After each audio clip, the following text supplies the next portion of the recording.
Hello, everyone, and welcome to another edition of Hitting for the Cycle. I hope everybody's having a great start to 2026. Obviously, this is the first episode of Hitting for the Cycle of the new year, and looking forward to another great year with not only my co-host Ryan, which is going to be our year three, I believe, together. But we're also welcoming somebody that I think is going to be a lot more active with us, who was with us toward the end of December, and we want to introduce to the overall show. For those that don't know him, very, very quickly, because he's, I think, going to be a very, very good asset and a very good addition to our network, and that is David. David obviously was with us for the last couple episodes in 2025, and we're very welcome to having him kind of be more on the program on a more consistent basis. So, David, we just want to say thank you and also welcome to becoming part of really our brand new year with us on Hitting for the Cycle. Thanks for having me back on again for another season. Looking And forward to it. Ryan, it's just another year between us again. And obviously, this is going to be our third year together, and definitely looking forward to another great year with us on this overall show. Yep, should be another good, exciting season of baseball with a lot of stories to review. And really just want to say, I mean, I know it's now January 14th, and I know Happy New Year, all that type of stuff is kind of outdated at this point in time. But I will say it now because we have not had a show until then. So I'm kind of breaking the rules here, but here we go. Just want to wish everybody a very belated Happy New Year. Happy New Year to Ryan. Happy New Year to David. And like I said, I'm very, very excited to present a lot of stuff baseball for this season. I know, of course, it's been a very slow offseason, but we'll obviously kind of go into all the detail and the moves specifically that have kind of transpired within the last couple of weeks here. So let's get rocking. Obviously, before we get rocking with the overall topics, make sure to follow us right down here on the ticker bar down below. Welcome to the Empty Pitch Podcast Network. Make sure to like and subscribe on YouTube, and then also follow Hitting for the Cycle across social media at HFTC ETB. Also, make sure to follow us on Hitting for the Cycle at HFTC ETB. And also specifically, too, we will make sure to have all of our episodes, just like the last couple of years, on YouTube at youtube.com/ETB Network. And yeah, looking forward to another great year with Ryan, and obviously welcoming David for his first full year with us on Hitting for the Cycle. So you guys ready? Yes. Yep. All right. So we're going to get started. And folks, obviously, pretty much a lot of the topics kind of we're going to get into is kind of the first one here is talking about the MLB slow market, because it is now January, let's see here, January 14th, I think you guys said? Yes. Yes. Yeah, January 14th. And we basically still have a lot of the top guys still out there on the market. And I know, obviously, when Ryan and I talked about this last year on the offseason, a lot of the guys specifically were pretty much off the board. This year, it's been a little bit of the opposite. I know, obviously, there is a couple of guys that are the top guys that did get off, and of course, we'll talk about that. But before we really kind of get into some of the breakdown on a lot of these moves, Ryan and David, I guess I'll start with you, David. We're going to kind of see specifically about the slow market, and why do we think that really is? Kind of before we kind of break down a lot of these type of moves. And David, I'll start with you. Why do you think specifically that kind of is? Why do you think the slow market of this baseball season is kind of transpiring as we kind of speak here? I think it's the players, certain players who are free agents, and the ownership playing a game of chess in terms of the year. They want more money or more years. That's one of it. The other thing is I think they're waiting for the big pieces to sign whoever with, and then I feel like once they're done, the Bichettes and Real Mutos, etc., then the other ones will just fall in line and they'll sign with whoever they're looking for. But I also think it's also coming up on a strike year in 27, and maybe some of these owners don't want to give out 5-year deals, 7-year deals. They want to do 1-year deals because they don't want to be paying guys with a strike season potentially. And what do you think, Ryan? I mean, of course, with the potential, I think more the unfortunate lockout we have for next year, I think there's a massive effect to it. But Ryan, what do you think about this slow market and kind of specifically like the 180 of kind of what we talked about last year with basically everybody off the board compared to this year where we still have almost half the guys still out there that's on the market. I agree with Dave. I think I blame the lockout, the impending lockout, more than anything else. I don't think owners and players, or more so owners, I don't think owners are going to be committing themselves to large contracts when they don't know the logistics of the new collective bargaining agreements and what's going to be discussed and what's going to be finalized.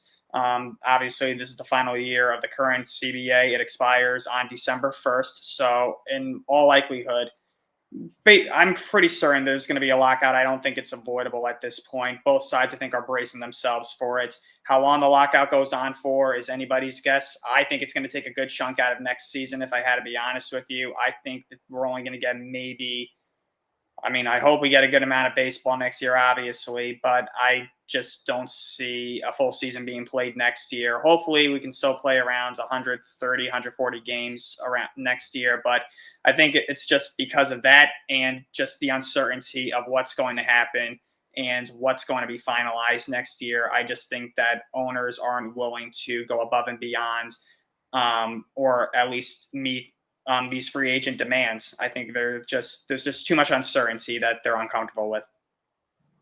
I agree. I think for both of you guys' sake, you guys both make great points. This market, it's a lot of guys too, in which they have the agent by Scott Boras. And Scott Boras is basically a cat and mouse type of guy in which, of course, there's one guy, hint, that was on my baseball team. That is unfortunately that was a Scott Boras client. And there was a lot of cat and mouse when it came down to his negotiations. And that's for a lot of guys. And, of course, the top guys that are still out there, for those that are not aware about them, of course, Kyle Tucker is number one. There is a lot more smoke with Kyle Tucker's name in the last couple of days, and I'll kind of talk about at our next topic the latest rumors that are going on, including with some of these guys. JT Realmuto, who is still out there for David in terms of the Phillies. Cody Bellinger for Ryan. At least he's kind of looking at it for the Yankees standpoint. Ranger Suarez, Framber Valdez. There's still a lot of names specifically that are still out there in the market, and I think we're probably going to start to get some more clarity in the next couple of weeks because, guys, next month is pitchers and catchers that report, whether we want to kind of know it or not. That's obviously a very, fun time of year. And another thing, too, is the WBC, the World Baseball Classic. Of course, we'll talk about that later on the program. But I think a lot of guys that maybe might be playing in that, potentially they're still out in the market, kind of want to have a clarity of kind of where they want to be for next season as well. So I do think, despite the slow market and a lot of guys, typically that would sign kind of over the holidays that haven't been, I think definitely we're going to kind of have a lot more of a clarity in the next couple of weeks here, including potentially a future Philly Bo Bichette, David. I don't know, but we will kind of discuss a lot of that throughout the program.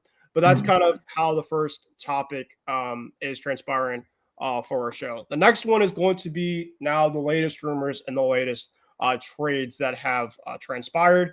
And there was one that happened actually yesterday from today's date of the recording. And I guess we'll break that down really quickly. There was one that was kind of a 1-for-1, I guess you can say, swap. And then there was one that was on Ryan's team that Ryan could be able to break down for the audience. So we will start with the first one, and that is that the St. Louis Cardinals and third baseman Nolan Arenado have sent him over to the Arizona Diamondbacks. And the Diamondbacks are sending, I think, a minor league pitcher. If I'm not mistaken, it was kind of pretty much a 1-for-1 swap. I think the Cardinals are basically giving a lot of the money over to the D-backs, basically saying this is, we're going to do everything we can possible to kind of get it off the books for him. And I think Nolan kind of was a piece for them, at least for the last couple of years. But the Cardinals are kind of a team that's in a rebuild. And I think we kind of talked about them last month as kind of a team that's going to be kind of selling off a lot of pieces. And, they obviously moved out from Wilson Contreras and Sonny Gray and a couple other guys. I wouldn't be shocked about Brendan Donovan's name coming up in the next couple weeks as well, too. But what do you guys think about this trade with Nolan Arenado? Because I think Arenado, a lot of people are saying that he is washed. And yes, he's obviously not the same guy he definitely was in Colorado. But this definitely could be, at least from the Diamondback standpoint, a low risk, high reward because I think the glove is still awesome. That's the biggest thing. I think it's more of the bat has definitely declined. He's batting about 230, low 240-ish. So definitely the bat definitely has not been the same.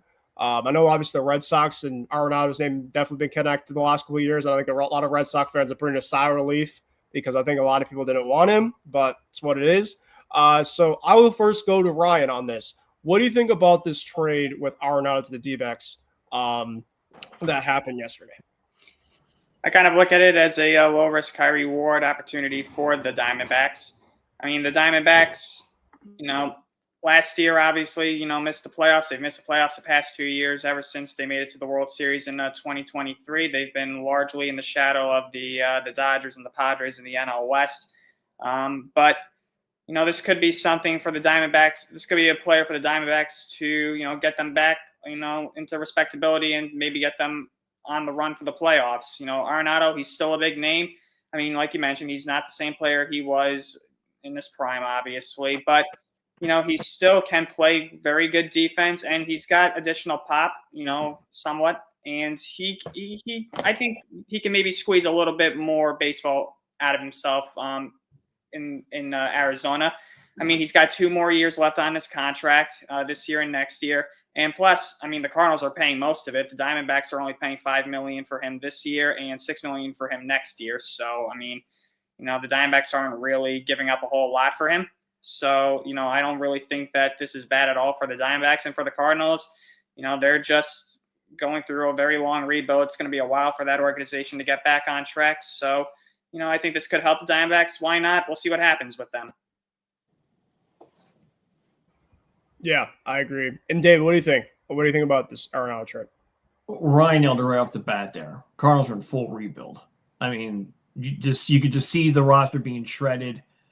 The thing that's going to be interesting for me is that is such a baseball town. It's going to be weird seeing St. Louis games with half-filled stadiums because when that team stinks, they don't show up. It happened last year. It'll only be more this year. In regards to the trade, I mean, I kind of like it that they added another bat. You're going to have him. You're going to have Marte, unless he gets traded. You're going to have Corbin Carroll. You're going to have Perdomo. Maybe it's a new change of scenery. I don't know if he was hurt last year. I know his average dropped a ton. But if he could still hit you 20 home runs in that park and, Arizona, maybe the ball jumps better, it's a good fit for him. The thing that I loved about the trade, because it was all the money dumping, I feel like that was part of it too. This year, Colorado, who he must have left, I don't know how many years ago, are still paying him $5 million just to be away from the roster. That's pretty amazing on that deal. Yeah. I like I said, I think it could be definitely an interesting fit, for Arenado. He really has not played on any of his teams in a big market too, which I think is very fascinating. He was with Colorado, he was with the Cardinals, and now he's with the D-backs. So I think it definitely could be a under the radar type of move for the Diamondbacks. They really didn't have to give up much for him anyway. It was really just a 1-for-1 swap for a minor leaguer and some salary. That was really it. So we'll have to see about that. Ryan, I'm now going to go to you, my friend, about the Ryan Weathers trade that transpired last night. So if you want to tell the audience what that trade was all about. Yeah, so the Yankees, who have been largely inactive this offseason, besides bringing back Trent Grisham, with that qualifying offer.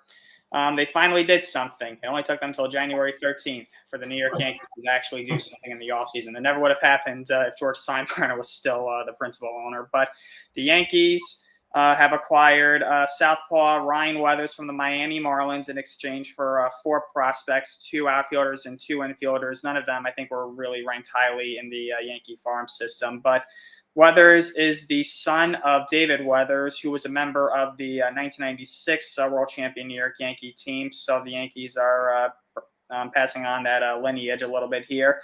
And Weathers, he's got decent stuff. He's got a pretty lively fastball. He can hit 97, 98 miles an hour. He's got a pretty good sweeper. But he's largely been unproven as a major league pitcher so far, if you ask me. I mean, if you ask me, I know Dave, I'm sure, has seen him a little bit since the Phillies and the Marlins are in the National League East, so he probably could go a little more in detail of Weathers' arsenal. But, the Yankees, obviously, their rotation going into this season, especially in April, is very thin because Garrett Cole and Carlos Rodon are not expected to be back until May at the earliest. So, I mean, going into this season, the Yankees' rotation was consisting of Max Fried, Cam Schlittler, Luis Heel, Ryan Yarbrough, and Will Warren. I mean, on paper, that doesn't necessarily sound like a pretty intimidating rotation besides maybe Fried and Schlittler. So I think, adding Weathers, maybe a change of scenery for him could be beneficial. The Yankees and Marlins have made a lot of trades over the years, and this is another one. So, I think it's a depth piece.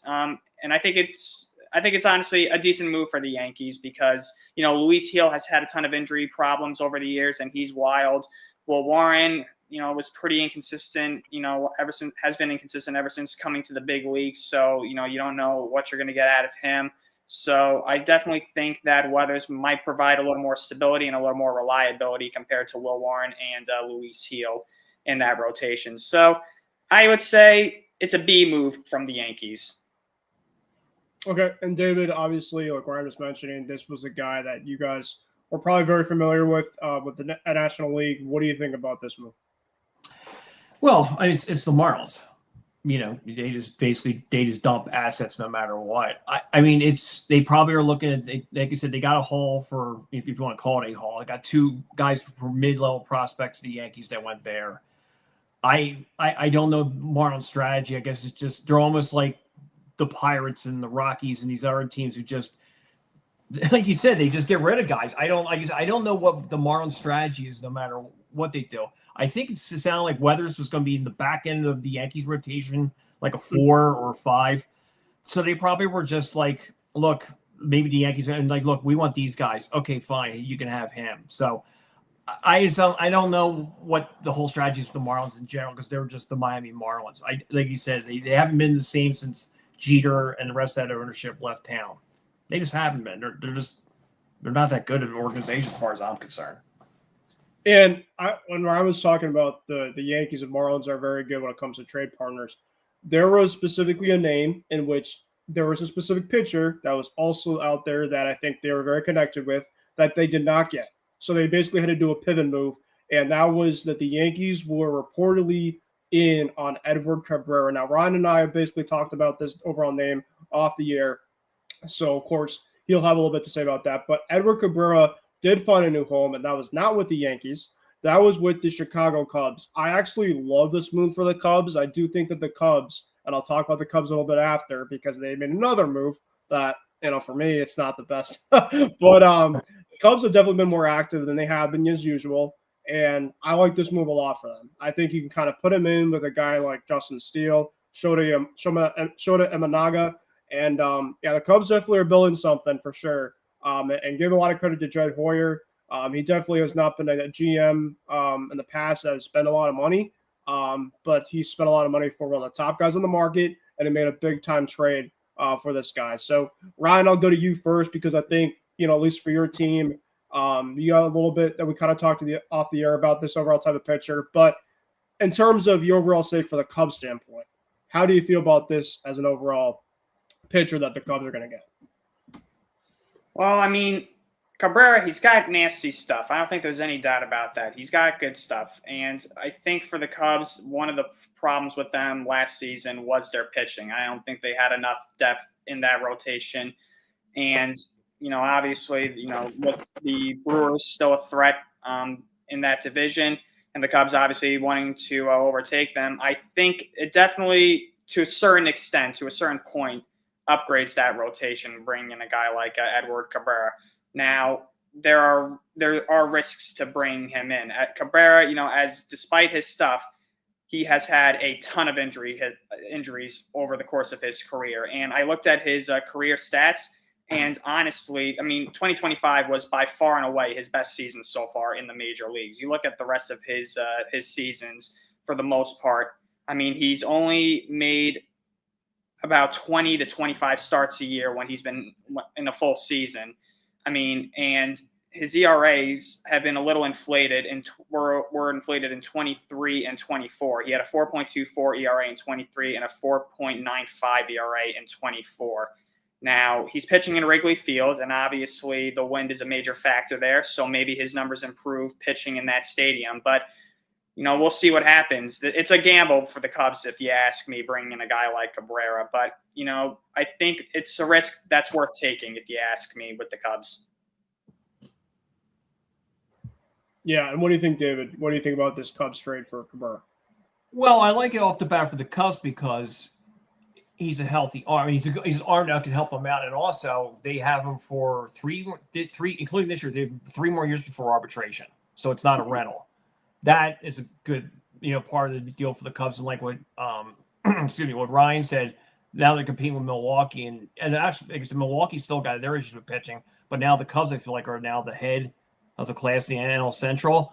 The one thing that got kind of, if you look at the trade with the Marlins on their angle, they got the Cubs' #1 prospect, power hitter named Owen Kaisi, I believe that's how you say his name, or something like that, could hit the long ball. So he went strictly for hitters in that deal. But with the Cubs angle, like you said, with their rotation, I feel like now they're probably they're the team to be in the NL Central. Yeah. And sorry, I just got some interesting news, Red Sox wise. But yeah, I think for Cabrera, I think that this definitely, like you mentioned, Ryan, this was one of his best years this past year. It all just comes down to his durability, right? He has not been a guy specifically consistently that he has not been durable. But I think for the Cubs, they're definitely getting a young guy that you can kind of slot him as your number 2, number 3. I mean, I think Shota and Justin Steele are kind of your top 2. And you also have to remember Matt Boyd too. That was with the Cubs also. So they definitely have some guys there that I think will definitely help out and definitely will make a push to win that overall division. Now let's get into a couple of the other guys, specifically around some of the top guys on the market, and that is Kyle Tucker. Now, Kyle Tucker has 3 teams specifically reportedly from this week that he's looking at: the New York Mets, the Los Angeles Dodgers, and the Toronto Blue Jays. The New York Mets reportedly from yesterday, according to the New York Post, I believe reportedly offered him about $50 million for a short term but a high AAV. So I do think for the Mets standpoint, they really want to try to make potentially this happen because they really have not made a big impact type of move after losing Pete Alonso and Edwin Diaz. So they need to kind of have a decent type of pivot. And then the Dodgers, I think the Dodgers are kind of on the peripheral right now. If you kind of had to ask me, it's kind of like them with the Edwin Diaz market, in which they kind of swooped him in at the last standpoint, in which that's the Dodgers for you. You can't really ever rule them out.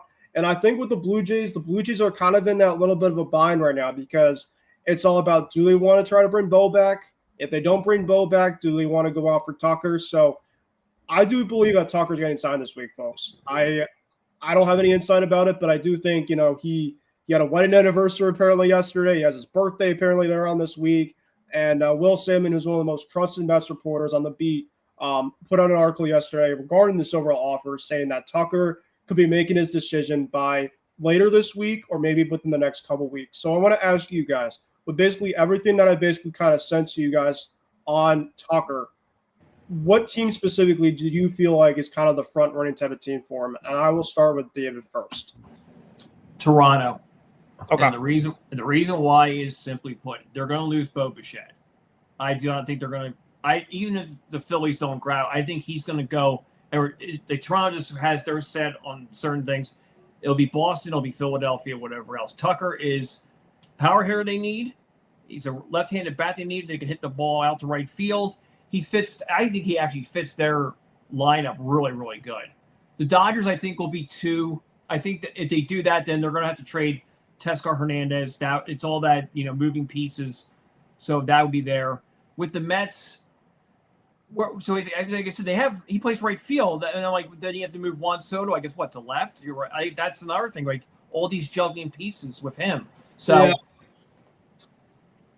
I think they can make it work, though. I mean, I think if the Mets want to get Tucker, they have the financials, and I think they can find a way to do it. I don't know how, but I think the Mets business side of things is we lost one of our top guys in Pete Alonso. We lost Edwin Diaz and Brandon Nimmo. That we have to find and make a move that will make our fan base at least a little bit satisfied by the end of specifically the offseason. And I think that bringing in a guy like Tucker, I think would help a lot.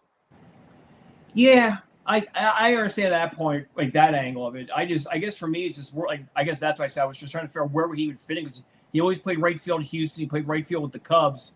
Everything with the Mets, unless, like you said, they may make him the DH, or I don't know what they make him, a first baseman, something experimental. I have no idea what the Mets do because they're the Mets. So, yeah. All right, Ryan. In terms of the Tucker stuff, and we've talked about together within like the last couple months here with him. But what do you think about Tucker in terms of the latest with him?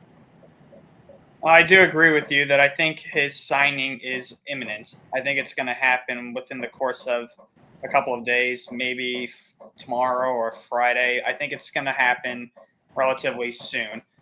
That deal that proposal that the Mets have offered him, it's honestly not a crazy deal for the Mets to offer him something like that, considering the lockout at year's end. So I honestly think that's kind of a smart strategy for the Mets to do something like that. I would still have to say that I think Toronto is probably the favorite to land Tucker. Because, like Dave mentioned, I don't know if Bo Bichette's going to be returning to Toronto. I don't think that the Blue Jays are going to be able to afford both Bichette and Tucker, especially since they already committed so much money to Dylan Cease. So, maybe I wouldn't completely rule out Bichette returning to Toronto. One of the two guys I think will be a Blue Jay before the season begins. So, based on it can go any way, to be honest with you. My heart says that he is going to end up in Toronto, but my brain, for some reason, is saying the Dodgers are going to sneak in and steal him from the Blue Jays. I just have that feeling inside of me. I would not be surprised if it looks like he's going to sign with Toronto, like a fake report breaks that he's leaning towards Toronto, and then the next day he officially signs with the Dodgers. I just have that feeling inside of me that the Dodgers are going to snag him from Toronto and add another layer of pain to the Blue Jays. Ryan, what did you just specifically put out in terms of the Shohei Ohtani stuff, right? The Shohei Ohtani, John Morosi's on a plane to Toronto a couple days after one of the Dodgers. I was just thinking about that in my brain when you were talking about that. I just think it's happening. You know what? Like I said, I think Toronto would, on paper, is the favorite, but my brain something tells me he's going to end up in LA. All right. And really quickly, before we get into our next topic, Bo Bichette. The latest with Bo Bichette right now is that he had a meeting with David, your Phillies, yesterday or the day before, whatever. It was early on the week. And reports are, according to John Heyman, which take it with a grain of salt with John Heyman, but John Heyman said that the Phillies had a very productive meeting with Bo Bichette. I think it's really going to come down to, for Bichette, either my Red Sox or your Phillies. I don't have a lot of faith, given the way that our revenue spending has been with this offseason for the Red Sox, that we are going to all of a sudden spend buttloads of money for Bo Bichette, even though I love him. But the Phillies, really, they have the financial capital to make it work. And, a guy like Alec Boehm or Nick Castellanos, Dave Dombrowski is always ready to pounce when it happens specifically. And I think that the Tucker son and the Bo son, I think definitely is going to be a domino effect. I think those are the top two names specifically now. They're on the market via the bats. And my gut right now tells me that Bo is going to leave the Blue Jays and go to the Phillies. And Ryan, you probably know about the Don Mattingly situation, but now he is the hitting coach for the Phillies. And he was one of Bo Bichette's old guys that he was familiar with. And I think that there is a thing in me that tells me that he wants to follow that. And he can go to a really good spot in Philly in which they are trying to win a championship. And he would be a good fit there. So I love, obviously, him in Boston. I don't see it happening. David, I'll first go to you because it is related to your team. So what do you think? Well, it's funny that he's the bench coach and his boss is his son.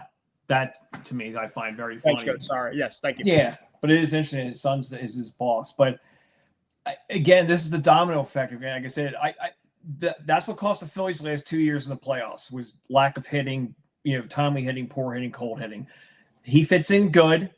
If they bring him in, it's more or less domino effects in terms of like, if the Phillies sign, for sure JT is gone, and they'll go get another catcher. There was mention about Caratini going there. They already have Marchand. They have Stubbs. They'll get somebody but Real Muto is really good with handling pitchers in terms of balls and strikes. Then if they get Bichette, Bohm will definitely be traded. One talk, I've heard different teams. Boston was mentioned in one. Seattle was mentioned. We'll say he'll go. Bryson Stott's been mentioned in a deal. They moved like Bichette over there. You'll see guys to start going because of his salary and what he's going to be asking for. I don't even know what the market is for him. Is it 30? Is it 35? But I figure it's going to be either the Phillies or the Red Sox who are going to get Bo Bichette. Bichette has said, they have said that the Red Sox want to go all in on him the same way they went all in on Bregman. So take that for what it's worth. But yeah. Ryan, do you think that Bo and the Phillies, or are you kind of going Bo back to resign in Toronto now? I think he's either going to Philly or Toronto. Bo Bichette is who I wanted the Yankees to pick up more than anybody this offseason, but I don't see that happening. I think him and the Phillies, it does make sense considering that Mattingly has now joined the Phillies and he played a big impact on Bo's career. And the Phillies definitely need a bat like Bo Bichette. Bichette's a contact guy. The Phillies have had a big problem with striking out in the playoffs. They need to put the ball in play more, so that definitely improves their offense. And it just loads that lineup with guys like Harper, Trey Turner, Kyle Schwarber now. Obviously, he's back. So that just makes the Philly lineup that just adds so much firepower to that lineup, and it makes them a completely different team. But obviously, if he goes back to Toronto, he probably has a little more depth based on the kind of hitters that the Blue Jays have and the fact that the Blue Jays lineup, when it's clicking, it's just relentless. It's probably more relentless than any lineup in baseball. So I do think it's going to come down to one of those two teams. And I think at the end of the day, it's going to probably come down to money and years guaranteed to him. Are both teams who's going to be willing to open their wallets more and who's going to be willing to give him some security. So if I had to be a betting man, even though I don't bet, oh, man, this is a tough one. Jeez. I'm going to say – you know what? Screw it. I'm going to say he goes to Philly. I think earlier in the previous episode, I had him returning to Toronto. That was before that all these talks had emerged. But based on what had happened, I do think he's gonna get fondled by the Phillies. Yeah, I think he's going to Philly, but we'll have to see. All right, let's go into the next lane. And this is running to me and Ryan's team. Alex Bregman is not a Red Sox anymore. Yep, that's sucks. But he is now going to the Cubs. Yes, Ryan, thank you. Way to rub it even more. Alex Bregman is going to Chicago Cubs on a 5-year, $175 million deal on a contract. He signed this on Saturday night. I was completely having a fine night watching football playoffs. And right before I was about to sleep, and all of a sudden I get a breaking from Jeff Passan. And I was actually talking to friends, as a matter of fact, during the signing. And I just said to myself, you have got to be kidding me. I want to make sure that was not true, but it was. And I was definitely kind of skeptical about him coming back. Basically, once he didn't sign within Thanksgiving and the holidays. And this is just kind of the way that the Red Sox front office is now run. Ryan, have you spent anything the last couple of days? Not really. Okay, but you probably spent something more than the Red Sox. What about you, David? Have you gone to the grocery store recently or somewhere, gotten food? About a week or two ago, but yeah. You have spent more money than the Boston Red Sox have spent the whole postseason because they have spent zero, nada, nothing. And the Rockies have been spending more than you, and the Cubs, and all these small market type of teams. The Red Sox were once proud franchise, man. Top 3 in franchise spending money. I have not spent 1 ounce of money. And yeah, Alex Bregman, apparently the Red Sox gave him I want to say a terrible offer. It was like, I think it was 5 years, 170 or whatever. But what the Red Sox didn't bring to him and the Cubs did was the no trade clause. Give him a no trade clause. He was a very good player. And I think if you bring the no trade clause and you give him a couple more of the deferral money, which the Cubs basically gave him about half the deferral money, he would have stayed. I mean, Alex Bregman loved the city of Boston. He said it countless times. Roman Anthony loved Bregman, basically all the leadership that he brought to him. And I think with the family standpoint aspect, I mean, his wife was taking classes when they signed last year, he was taking classes in Harvard. And it sucks because now it's like, now you're kind of at the Red Sox were looking at top guys like Alonso and Schwarber. And I think it was a bare minimum after they left to bring back Bregman. And now you're basically at, whoa, like it's straight panic time now. And of course, we talked about Bichette. I don't believe that Bichette's thing's happening. So I'll basically kind of say, what does the team do next after the fact? But Ryan, I'll go first to you because we saw Bregman play against the Yankees live. I know how much you hate specifically him on my team, but the big bad man after Devers, you could thank our front office very much, my friend. Oh yeah, that makes it even worse. The fact that you lost both Devers and Bregman. That's the icing on the cake, basically. Yeah. I did not see Bregman going to the Cubs. I didn't even really know that the Cubs were even interested in him, to be honest with you. I thought that Bregman to the Red Sox was a sure thing. I thought that he was going to be a Red Sox for the rest of his career. I thought that the Sox were going to offer him a phenomenal contract. I mean, Bregman, the green monster in left field, sounds like a match made in heaven. The fact that he only played for the Red Sox for 1 season and he missed a good amount of time with an injury, it's almost crazy to think that he's going to go to Wrigley Field over Fenway Park. It's almost unfathomable to me. And yeah, it's obviously, relieving as a Yankee fan not to have to worry about him on a daily basis like I would if he was in our division, because he always kills us.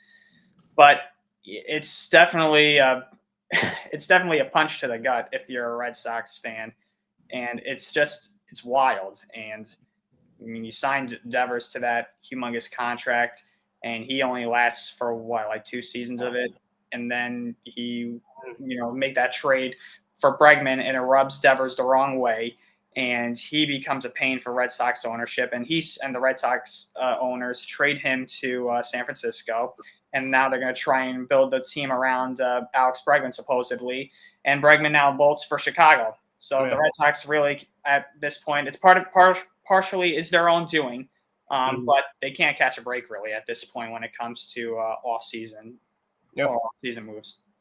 David?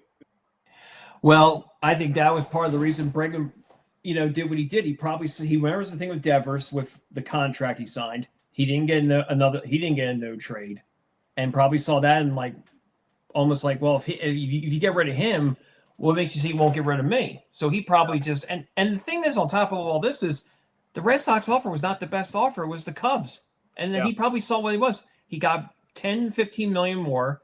And the no trade, and he probably just said, "I like playing in the National League when I played with, I guess Houston, whatever. Was it the National League when no, they weren't. But he likes playing there, and that's what I said. In regards to the Cubs, though, when you look at this deal, he's going to be probably the number 2 hitter. Like what Ryan said, you got left field, more home runs out there, and it's a perfect fit for them. And the Cubs are going. This is an all-in move. Their payroll now is nearly $250 million. So they're going to be on that next tax level with the Mets and the Yankees and the Phillies and the Dodgers. I really love the move for the Cubs on that. And again, Bregman, you have locked in for the next 5 years. Yeah. And I think I was talking about the rumors, that the Red Sox, they're kind of all over the place now. Do they put Meyer to third and make him kind of the long-term guy? Do they go and get Bichette? I think that's very highly unlikely. I've been hearing a lot of reports of them making a trade for Isaac Paredes from the Astros. I think he definitely could be a really good fit for them. But there's nothing really, at least that would scream to me, that is going to be a better situation than what they had.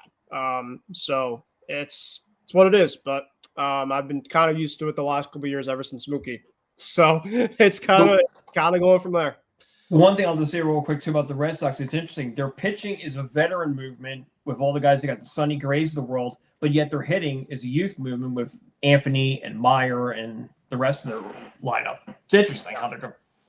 And I like the Contreras move. Don't get me wrong. I think he's a really good bat, but like he's more of a compliment bat. Like you needed to have somebody else come in with him, and that's kind of now the situation.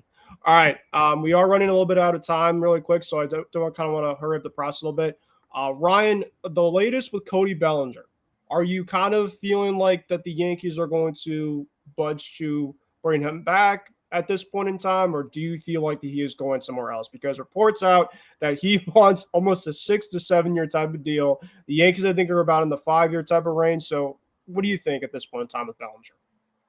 So, yeah, Bellinger, obviously represented by Scott Boras, is seeking a 7-year deal.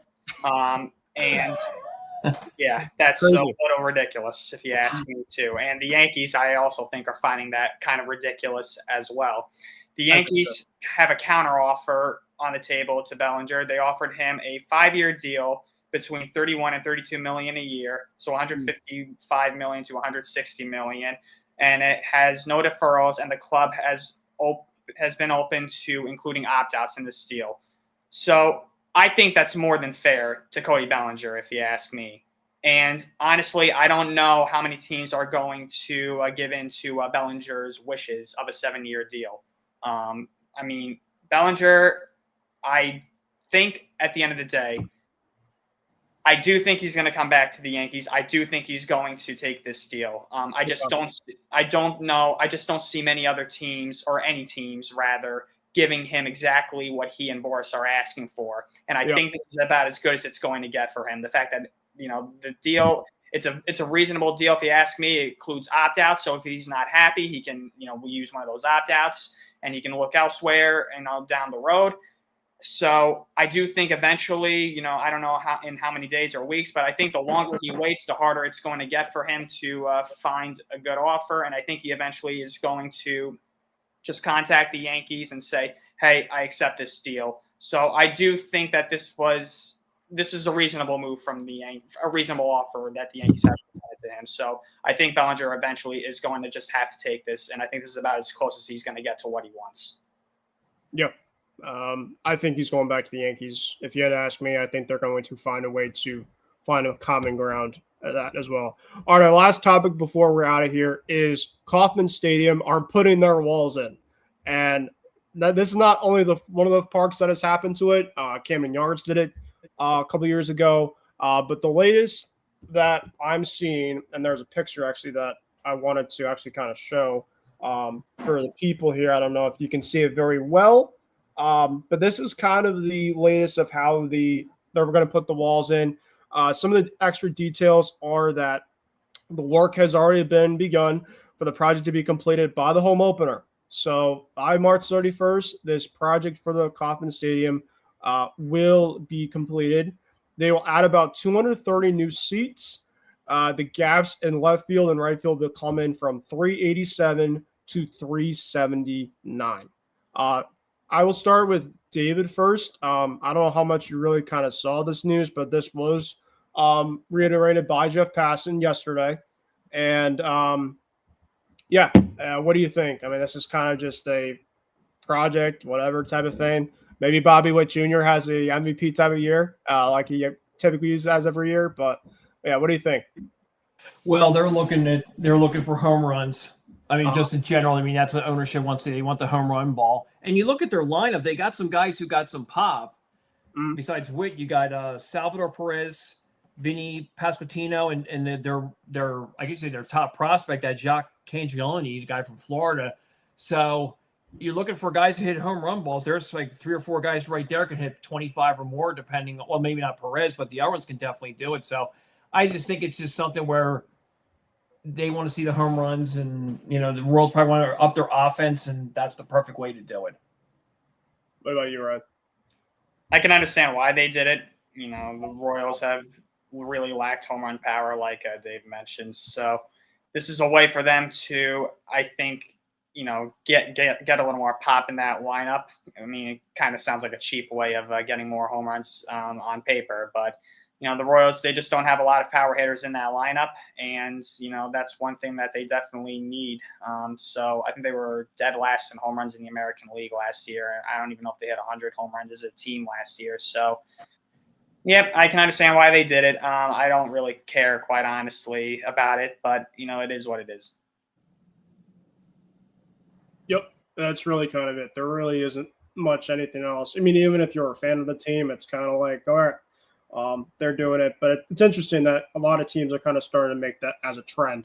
All right, so we have about, let's say, 5 minutes left. And I guess it's basically just kind of your latest final thoughts. I will say is I do think that the market is definitely going to start picking up in the next couple days, weeks. I think that Tucker is kind of the big whale here, the big fish, and I think that the dominoes will start to fall. The Red Sox reportedly also rumors that they're reportedly looking at a number one or number two starter. That is reported by Red Sox beat guy. I don't believe it, but I'm just going to take it as a grain of salt. And maybe that the Red Sox are going to win games by the finals of 2-1 and 3-2 this season. We'll see. But Ryan, your final thoughts.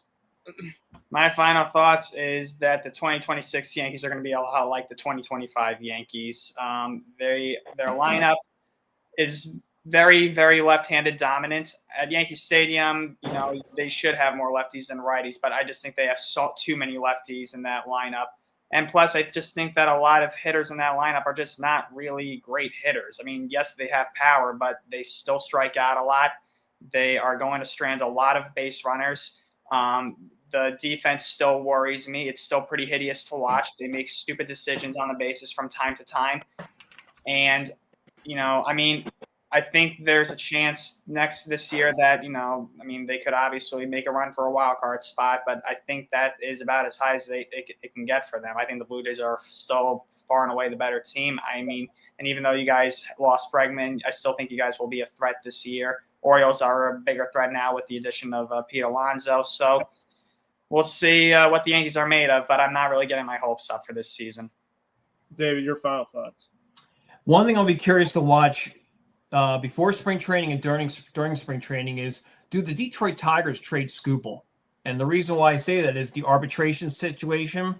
Yep. It's $13 million apart.